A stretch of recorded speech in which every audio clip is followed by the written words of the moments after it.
Medusa no era un monstruo, y te voy a contar por qué.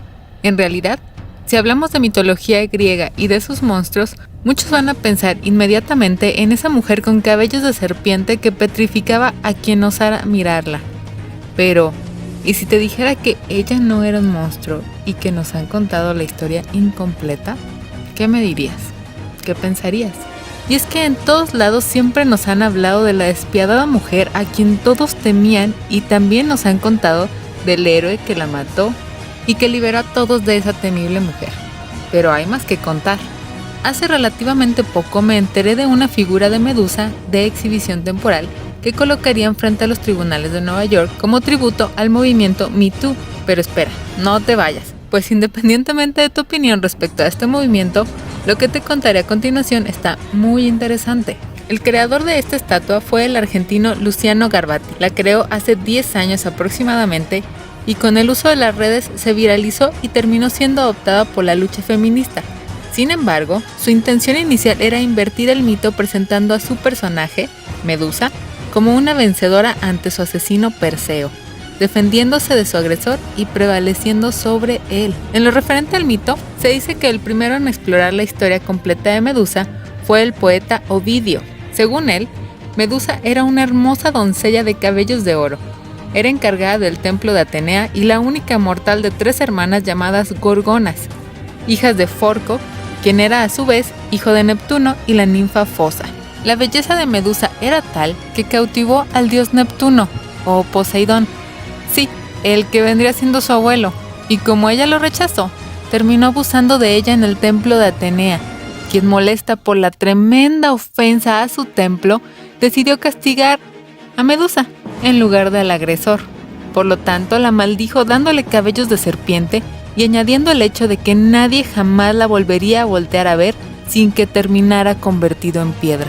Desde luego, la historia no termina ahí, porque involucra otra parte, esa parte que es la que más han contado y que involucra a Perseo. Y todo comienza cuando él y su madre llegaron a la isla de Serifos, donde gobernaba el rey Polidectes, quien se enamoró de Danae, madre de Perseo, y al creer que su hijo sería un estorbo, decidió pedir a su pueblo que le otorgaran un regalo especial para conquistar a una supuesta princesa, confiando en que Perseo, siendo un hombre audaz, no querría quedarse fuera de algo así, y no falló en su pensar, pues Perseo ofreció llevarle la cabeza de Medusa, y para iniciar esa aventura obtuvo ayuda de la misma diosa Atenea y del dios Hermes, quienes le ayudaron a obtener un costal mágico para poder guardar la cabeza de Medusa sin problemas, debido a que sus ojos no perdían poder después de muerta. Además, obtuvo un casco que lo volvía invisible, una hoz para poder cortar la cabeza de Medusa sin problemas, un escudo pulido y brillante que serviría como espejo, y un par de sandalias aladas para poder huir a toda prisa de las otras gorgonas que buscarían vengar la muerte de su hermano. Y por si fuera poca toda esa ventaja, Perseo se introdujo a una gruta donde las gorgonas dormían y utilizando el espejo para observar a Medusa, tomó ventaja de la situación para encontrar el momento perfecto para asesinarla.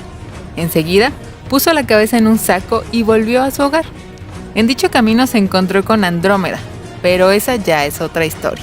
Solo agregaré que a su regreso a casa después de algunas batallas, entregó la cabeza de Medusa a Atenea, quien la añadió a su escudo. Atenea también es conocida como Minerva. Cabe mencionar que de la sangre de Medusa brotaron Pegaso y Crisaor, el guerrero de la espada de oro, ambos producto de la violación. Desde luego, no se podría decir cuál es la historia real.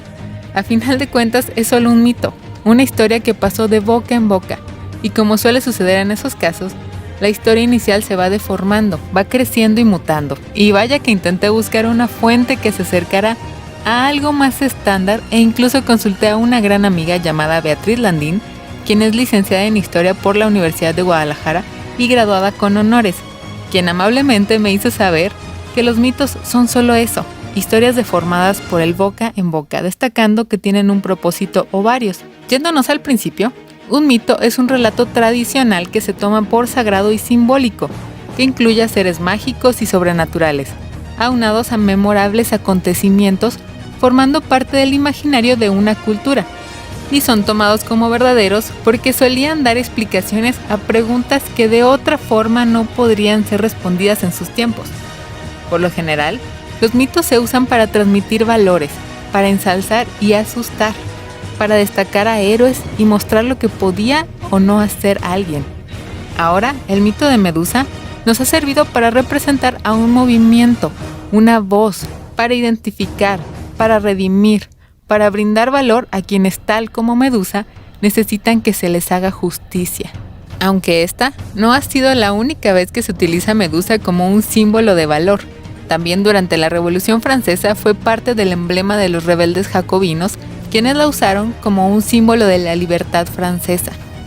En la actualidad, varios discursos feministas han comenzado a rescatar la voz de Medusa, e incluso no solo en lo relativo a la violación, sino para representar esa historia de una mujer poderosa violada, satanizada y degollada, lo cual no parece solo un mito antiguo, sino más bien una realidad moderna, si pensamos, por ejemplo, en mujeres a las cuales se les cuestiona en exceso al querer tomar un puesto de poder. Sí, es verdad que las cosas están cambiando, que hay más apertura, que cada vez hay más mujeres tomando puestos decisivos en diversos ámbitos, pero la carrera no ha sido fácil. Realmente no es fácil. Por desgracia, las mujeres muchas veces deben esforzarse el doble.